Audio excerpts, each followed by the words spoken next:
Hey everyone, so this should be a very effective lecture on federalism because this is actually the third time I recorded it due to some errors. So when I was on the road last week, I was in my hotel and I was like, I'm gonna bang this out real quick and record it, and got home and no audio. And so earlier today I was like, well, try it again, record it, and finished up and realized that my headset wasn't plugged in. So third time's a charm here. Welcome to the second lecture on federalism. As I told my wife on our second date, thanks for coming back. Look, we're at this point in the class.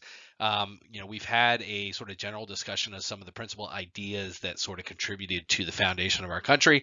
We're going to get a little bit more specific here in talking about federalism, which deals with this, issue that will be prevalent throughout this course and is prevalent sort of in American political discourse in general, which is the distinction between the power of the federal government and the power of the people. But when I say people, we really mean the states, which that's this sort of great thing that really political scientists haven't really fully explored either.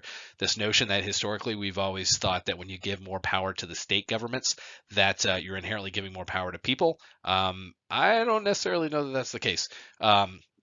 But nonetheless, that's what we're going to talk about here today. My background filter gets weird, so if my face gets blurry here, not that you're probably looking at my face, I apologize. I get some sort of weird computer effects here. I'll try not to move my head. All right, let's get started. The U.S. has won the American Revolution. Yay! All of a sudden, we have this new country here, and oh man, we've got to put together some sort of document that sort of defines our system of government and kind of who we are. Lo and behold, we have the Articles of Confederation that sort of go into effect here in 1781, more specifically.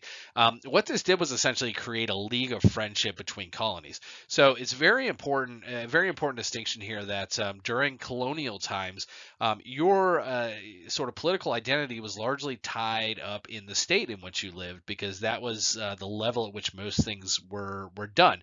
So even though if you rejected the British Crown, you probably identified as a Virginian or a North Carolinian, or depending on where in the original colonies, you sort of existed. Now, all of a sudden, we've got this unified country here, but nobody's really been a part of it very long. So the concept of being American, so if I can get my face to not blur again here, was relatively new. And so everything was sort of done at the state level. People saw themselves as members of individual states.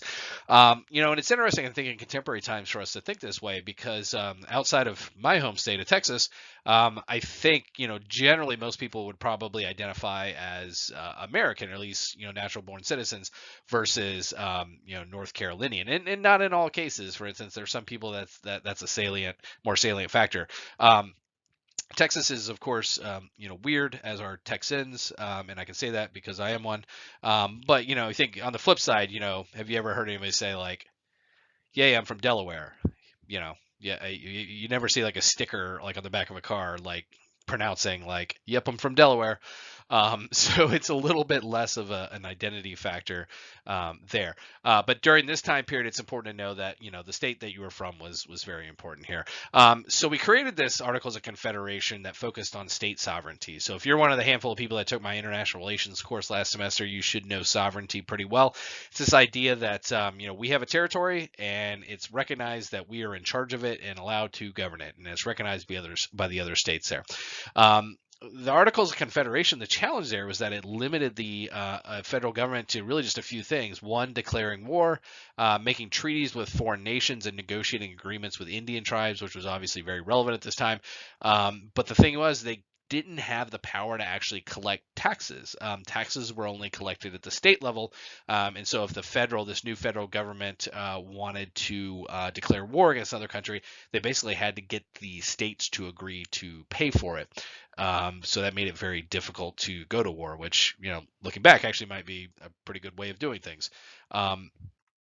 So eventually what happens here is, you get these critics who say, look, maybe we need a little bit stronger of a central government. And one of the big events that sort of spurred this on was Shay's Rebellion, which you might remember from a U.S. history course here. So 1786, Daniel Shay leads several hundred men enforcing the closure of the Illinois Supreme Court. Basically, what was going on during that time period was that, due to debts, farmland and farms were being foreclosed on. Obviously, those farmers weren't too happy about it. They basically pulled a January 6th, except for the Illinois Supreme Court, and shut it down. Apparently, according to this rendering, some dude got choked in a river, while a bunch of other people just sort of watched and celebrated here. Eventually this rebellion was sort of squashed, if you will. But this was a major event where people looked around and said, maybe we need a powerful federal government to sort of keep, the public in check from time to time here. So that brought about this great federalism debate here. And again, like I've mentioned before, that this debate has been pervasive since the very origins of the United States, and it is very pervasive today. You see it very much reflected in liberal and conservative politics, Democrats and Republicans. In 1787, a constitutional convention had met, and it sent its proposed U.S. constitutions to the U.S. Constitution to the states for ratification. So they all got together, they came up with this constitution. Now it's got to be approved by the individual states. The states didn't just sign off on it. There was actually considerable debate, particularly between the Federalists and the anti-federalists, regarding specific elements of the proposal here. So this is kind of where we're going to sort of take off and sort of focus our attention on right here. So let's start with the anti-federalist movement here. So they largely objected to the Constitution's creation of a strong central government. The perspective of the anti-federalists was principally, hey, look, we just fought really hard to get away from a monarchy, and now you're wanting to install another powerful central government. What gives here? They favored states' rights. In fact, most of the anti-federalists were fine with the Articles of Confederation and didn't want to see it go away. In fact, they showed up to the Constitutional Convention thinking that they were just revising the Articles of Confederation, not necessarily creating something completely new. They did not believe that the Constitution, as it was written, did enough to protect individual rights and liberties of citizens here. And in a trend that sort of has continued and has permeated American politics for a long time, they tended to be supported by residents of rural areas and then also Southerners as well. But if you were involved in, if your main business was agriculture, you were more likely to be an anti-federalist, and that continues to this day. So famous anti-federalists, George Mason, Patrick Henry, Sam Adams of beer fame, although the beer thing was a marketing thing that they came up with in the 80s, had nothing to do with Sam Adams. He was actually a bit of a Puritan. He would have probably hated that he's best known for being on a beer label now. It's a sad irony there. His business was, so I took this tour in Boston and saw his gravestone. I should remember it. It was, I think, the byproduct or whatever that comes when you create whiskey. There's some material that comes out of it. I should know this, but he was loosely related to alcohol, but was a pretty pious man, so probably wouldn't appreciate how much I enjoy their Oktoberfest. On the Federalist side here, you've got a few major figures, Hamilton of the musical fame, Madison, John Jay, for instance here. So as opposed to the anti-federalists, the Federalists supported the strong central government and a constitution to replace entirely the Articles of Confederation. They opposed a Bill of Rights specifically detailing individual liberties of citizens there, and they wanted a strong executive office. So they wanted the president to be a lot more powerful than the role of president today, as actually detailed in the Constitution. Naturally, as you might imagine, the anti-federalists chime in and say, hey, again, we just had a king. Didn't work out so great for us. Don't really want to go down that path again. The Federalists tended to find sympathy among urban residents, manufacturers, artisans, many in sort of the northern colonies, because their economies were more based on manufacturing and a little less on agriculture there. So the duck jumps in here. He says, why is it that Americans from the country seem to always want less government while those in the city want more? Well, look, it's not always the case there, but there is a pretty strong correlation, as I've sort of mentioned. These geographic trends have actually continued over time. And there's a few reasons for this. Some suggest that there's a very rational reason for it, that, if you live in rural areas, you're more likely to work for yourself, such as working in agriculture or some secondary industry related to agriculture. If you're self-employed, government regulations probably are more likely to harm you than help your sort of business and what you're doing there, particularly taxation. I mean, the entire American Revolution, and again, this is a sticky point because there's the history we want to believe and the history we believe, but much of the American Revolution, if you really read the biographies of the founders and read between the lines, is that wealthy landowners were getting taxed heavily, and it was keeping them from making money. They were actually losing money as a result. So there's a long history of, wealthy landowners opposing taxation and thus opposing the strong central government here. On the flip side, there's also a cultural element of it too, right? So, if you grew up in a rural area, then you probably grew up with a lot of people telling you that, or speaking about how, the federal government or big federal government is bad, for Americans and not so good. If you grew up in more of an urban setting and stuff, then you were probably less likely to be exposed to that sorts of information ideas. My in-laws are farm feed corn, which is the corn you don't eat. It's corn you give to cows, my understanding.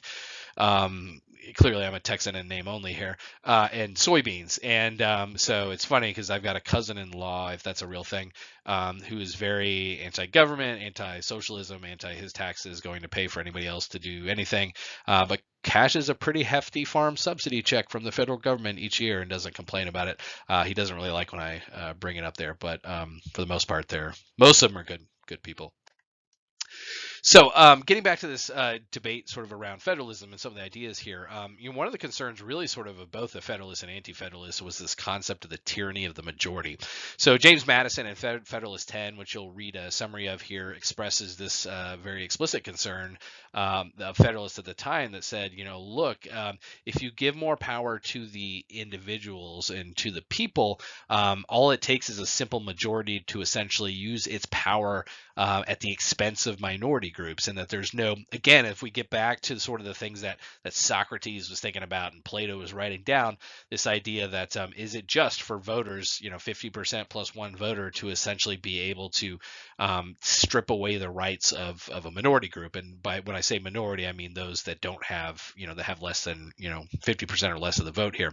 It was John Adams who actually referred to this as a tyranny of the majority. Anti-Federalists actually also expressed a similar concern, but relative to the federal government, that the federal government would actually sort of give support to this form of kind of mob rule that would allow individual liberties to be taken away. There was a concern that if government too much favored urban areas and urban industries, that it would be the southern residents in rural states or rural areas that would suffer as a result. So you've got this great expression by Jefferson here, who didn't really actually get involved in the Federalist anti-Federalist debate because he was actually in France when all this was going down. But he says a democracy is nothing more than mob rule, where 51% of the people may take away the rights of the other 49.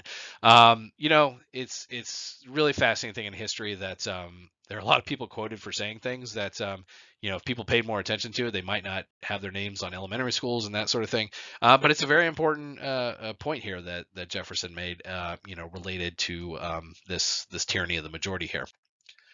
So how did we end up actually getting a constitution?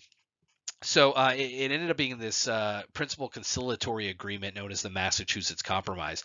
And this ends up laying the foundation for the Bill of Rights, which we'll actually talk about. I think it's next week. I think that's the order: Bill of Rights, Constitution, I believe. Sounds right.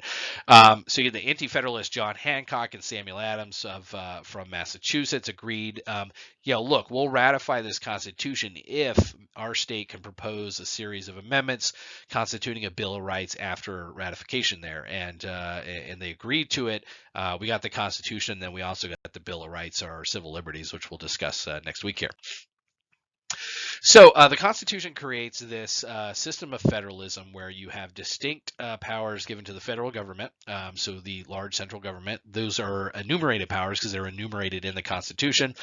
You've got the reserved powers. So those are reserved to the states by the Constitution. And we'll talk about more about where explicitly it says this here.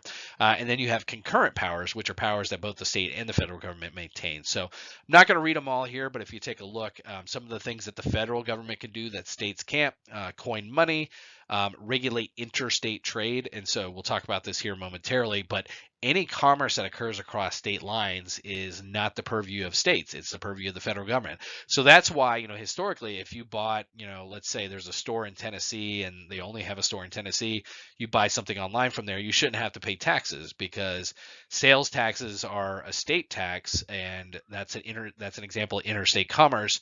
So there's no taxation on federal expense. Now it's different if that company, like if you're buying from a store in Tennessee and they also have a North Carolina location, then you have to pay the tax on it. Establish, so conduct foreign affairs, establish rules of naturalization and citizenship. So states can't determine who becomes a citizen. Just a couple other things here. Declare war, for instance, Florida would have declared war on who knows who many times over if they could do that, but they can't. Make all laws necessary and proper to carry out responsibilities. Now, the necessary and proper clause becomes very important, and we'll talk about this here in a couple of weeks because the Supreme Court, it ends up being a very critical component of many Supreme Court decisions. Some of the things the federal government can't do, they can't tax state exports, change state boundaries. So as much as some people in Congress might want to, saw off a part of California and just give it to the Pacific Ocean, can't do that, can't violate the Bill of Rights. So let's go to the state side. So the reserved powers, they go to the state, so they can regulate intrastate commerce, so commerce that occurs just within one state.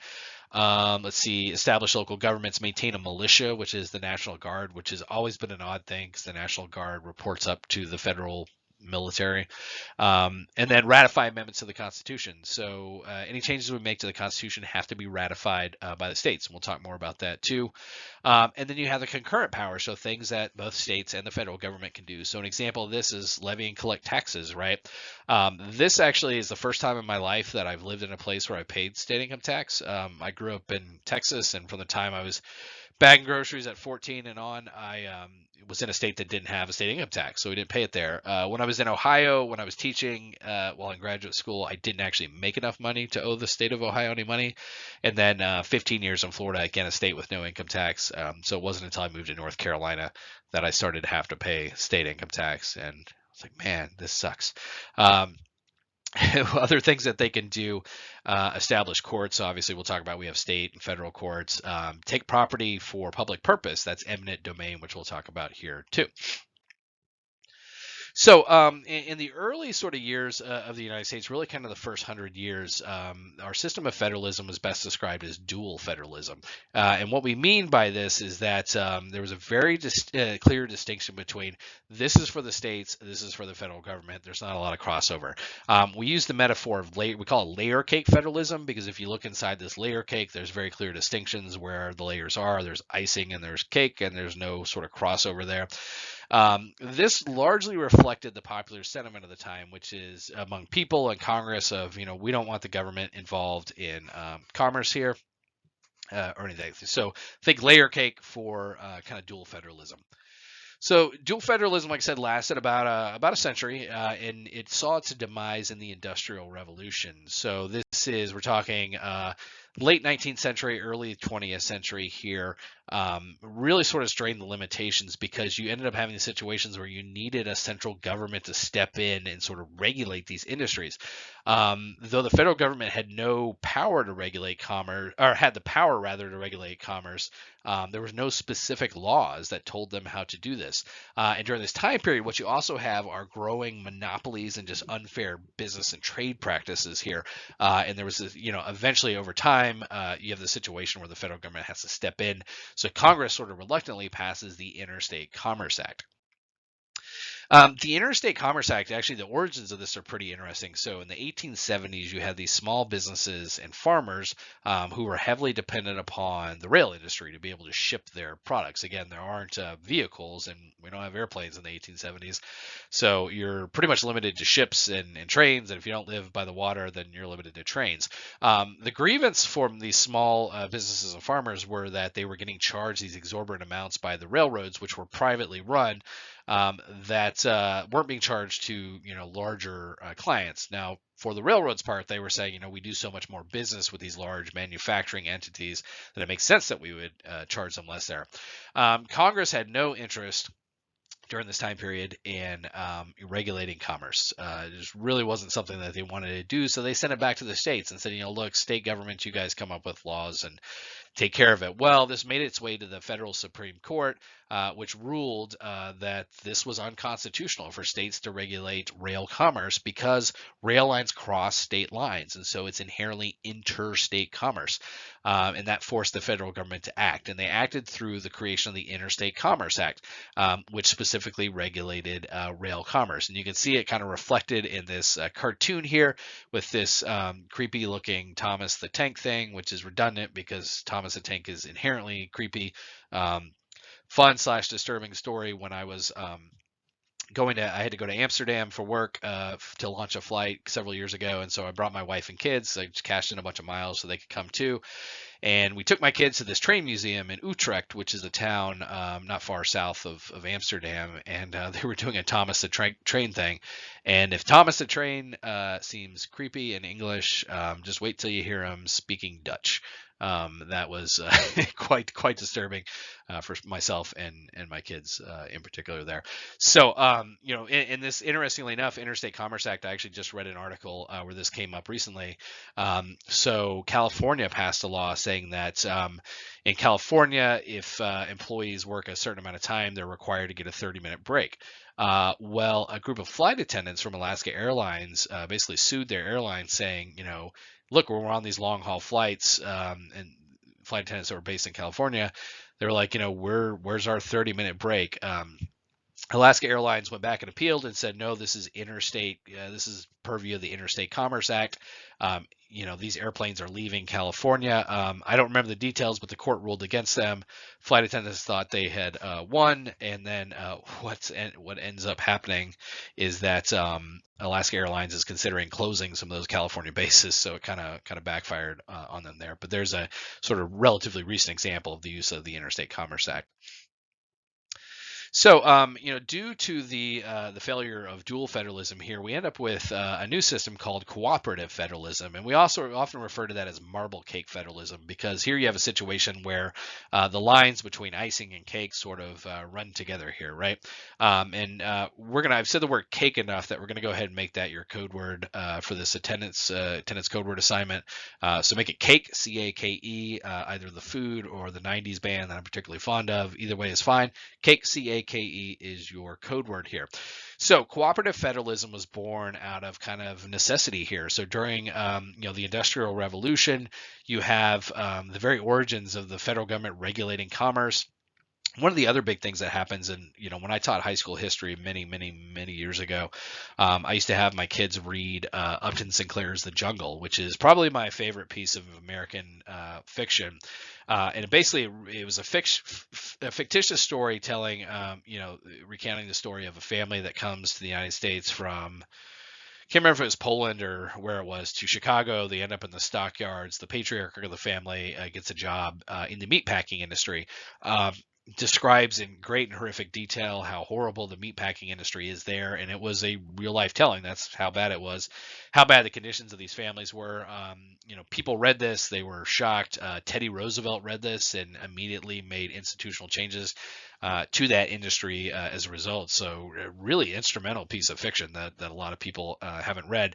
But if you fast forward a little bit, going into the Great Depression here, you have a situation where a lot of Americans are out of work. don't have food or are starving, particularly in the Central Plains in the Western U.S. And the Democrats come into power with this message of, we're gonna make this right. And so you get FDR ends up as president, and he issues more executive orders than any president in U.S. history, creating all these special programs. And we'll talk when we get into the presidency about executive orders and whether or not he overstretched here. But basically, create all these federal government programs, but there wasn't enough of a federal government to actually institute them. All of a sudden, the federal government becomes dependent upon the states to actually enforce these programs here. And that's where we get really strong cooperative federalism of the federal government saying, go out and create this program, or I'm going to give you a bunch of money to the states, and having the states actually manage it and run it for them. There was a different form of federalism that has sort of emerged, referred to as new federalism, and it's a little bit of a kind of a mix of both, I guess you could say. So the federal government grows in power really kind of after World War II, and then you have Republicans who come into power, such as Nixon and Reagan, with this goal of reining in federal government power, saying, the federal government is just getting too powerful here. And they struggled because Congress had no interest in this, because federal government power also gave members of Congress money to send back to their districts to take claim for. As we'll talk about, the overarching goal of any member of Congress is survival, to get reelected. So bringing pork barrel funds into your district is one way that you do that. And then the courts, anytime the Republicans tried to fight a legal opposition to federal government power, they generally lost during this time period. Now, new federalism has been designed to sort of promote this concept of what's known as devolution, and that's taking power from a higher level and sort of distributing it and giving it to a lower level here. And one of the ways that the federal government does this under new federalism are what are known as block grants. So No Child Left Behind is a good example, the Affordable Care Act under Obama, where basically the federal government says, you need to do this thing. I'm going to give you some money to go do it. I'm not going to tell you how to do it. Just do this thing. So an example there would be, the federal government Department of Education says we need to improve academic achievement levels among minority students. And so they say, we're not going to tell you how to do it, but we're going to give you this block grant to do it. And then you come up with a program. And it's one of those things, Republicans would point to and say it encourages innovation, right? Because different states can try different things. And if it's successful, you get more block grant money there. All right, Duck's back again. He says, wait, I thought Republicans wanted less government and Democrats more. No Child Left Behind was a Republican measure. What gives there? Excuse me, I have a bit of a cold here. So look, maybe it's best to think of this as each party kind of wants more power or more government when it's policies and programs and expenditures that support their platform or agenda. And then less when maybe they're not in control. In fact, political scientists have looked at this, and what they found is that in a short window of time, so we'll say like 6 years, for instance, of one party having, complete or mostly complete control over federal government, generally the spending between Republicans and Democrats isn't any different. Republicans in power for 6 years, Democrats in power for 6 years, they'll generally spend about the same amount. When you get further out, 8 years and beyond, of one party having control over long stretches of time, then you start to see some distinctions. Republicans end up spending less, Democrats spend a little bit more. But the important point of this research was that, largely, Republicans have supported federal programs such as farm subsidies, which I mentioned before, defense spending, for instance, and these are things that Democrats have largely opposed. Obviously, Democrats support other federal spending for social welfare and other programs, and healthcare and other things too. So it's perhaps, political scientists would tell us it's perhaps best to sort of see it as, it's not about size, it's about what we kind of spend the money on there. So, as we go on the Constitution, we'll talk about this system of federalism that has been created here. So we have this Constitution, and it becomes the supreme law of the land. Whatever's in the Constitution trumps everything else beneath it here. Federal laws, state constitution, state laws, local laws, what your PTA says, your kids can bring for lunch at school. All that stuff is trumped by the Constitution here. And we create this hierarchy where the U.S. Constitution is dominant. Then you have federal laws beneath that. You have state constitutions beneath that. So the state of North Carolina can pass something in its constitution, but if it violates a federal law, then it's nullified, all the way down to the local level. And so something that's not really that needs to be researched more by political scientists than it has been the recent interaction between state governments and local governments. So I'll give you an example. When I lived in St. Pete, Florida, several years ago, they passed a ban on plastic straws. This photo had come out of a sea turtle with a plastic straw stuck in his nose, made everybody very sad. They said, we're going to ban these, hooray. Well, the state government, the very next day, or maybe it wasn't the very next day, passed a state law saying, well, now we're making it illegal to ban plastic straws. And it did, because state law trumps local law there. And so there seems to be this increasing tension between even state governments and local governments. And so that's part of the reason why I question this notion of when people, historically have associated states' rights with, more rights to the people. It may just sort of be a microcosm of kind of what we have to federal government to state government. But, better question for a state government type of class here. And what we get out of this system too, which we'll talk about in greater detail as well, is this separation of powers, right? So one of the great things that the founders of the Constitution did was they created these three institutions within federal government, the legislative, executive, and judicial branches, and they basically gave each one of them some level of authority over the other two to be able to check their power and ensure that no one branch of government had too much power relative to the others. So if you have an executive gets in the office and has all these wild and crazy ideas, well, you've got a Supreme Court that could declare those ideas unconstitutional. You have a Congress that controls financial spending and the budget. We're probably going to go through this pretty soon with this debt ceiling debate here, where the president has an agenda, but it's Congress's ability to develop the budget and actually pay for it. So in that way, Congress is essentially checking the executive branch there. And we'll talk about all the different ways sort of the separation of powers emerges here. So for the third time today, or this week, this is federalism here. So this will take us into, like I said, next week when we talk about Bill of Rights and the Constitution. And then after we those 2 weeks dedicated to the Constitution, we will go to each of the individual branches, legislative, judicial, and executive. And that'll bring us actually to the end of the first half of the class. We'll have our midterm exam that'll cover all those institutions and thoughts before that. And after which we will switch to sort of behavior. So this system that's been created, sort of what are the outcomes there. So look forward to that. Thanks so much for your time, everyone. Have a good one.